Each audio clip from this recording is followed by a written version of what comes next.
A motivated person is generally thought of as someone who, who has goals and who has objectives and is trying to get someplace else and has sort of an inner vision of where they would like to be, and they work hard and they get up early and they leave a little bit late and they have all kinds of good work habits and so on, and they're said to be highly motivated. And that's not inspiration. That's motivation is you get a hold of an idea and you take it with you and you carry it through to its logical conclusion. That's a motivated person. Inspiration is not where you get a hold of an idea and take it where you want it to go. It's where an idea gets a hold of you, and it takes you where you were intended to go in the first place. You remember Arthur Miller? He died about a year ago, the great playwright. Most of us had to read The Death of a Salesman or The Crucible. Well, he was 88 years old, and he was interviewed in the New York Times, and they asked him a question. Now, he had a play on Broadway at 88, and they asked him a question. They said, "Are you working on another play?" And here was this man who was soon to be 90, who said, "I don't know." He said, "But I probably am."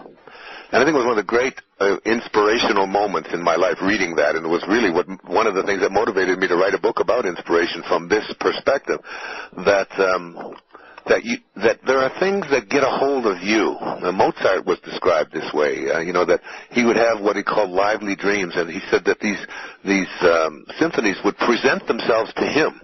And it was almost as if they were already written, and he would have to get them out and record them and so on. Now, you probably have experienced this. Most creative people who've done a lot of particularly creative work understand this. Rumi, the great Persian poet, said, he said, "The morning breeze has secrets to tell you. Do not go back to sleep. Do not go back to sleep."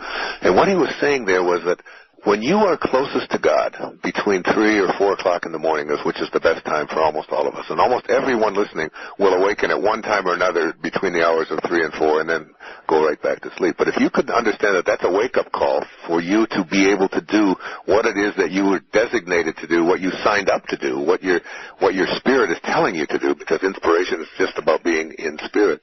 And when I get up when I'm writing, I get up between 3 and 4 o'clock in the morning, and I go out. I live on Maui, and I go out onto my writing space out there. And thank you, by the way, all of you, for my place on Maui. I really appreciate it. It's a wonderful place, and I appreciate you getting it for me. I mean that. I say that, but I mean I'm always in a state of gratitude for all of the people who have supported the work that I have done. And at any rate, so I go out there and I sit down, and there are times, I don't know if you've had this experience, Mark, but I sit down and I write everything by hand, everything, and I just allow it to flow through me. I allow it to flow through. I take a purple pen, which is the highest energy of the rainbow, and I allow it to come to me. And there are times when I sit there at 3, 4, 5 o'clock in the morning, and I allow this information to come through my heart and onto the page, and I sit there and I wonder what's coming next. And oftentimes I'll read it, I'll think, I didn't even know I knew that.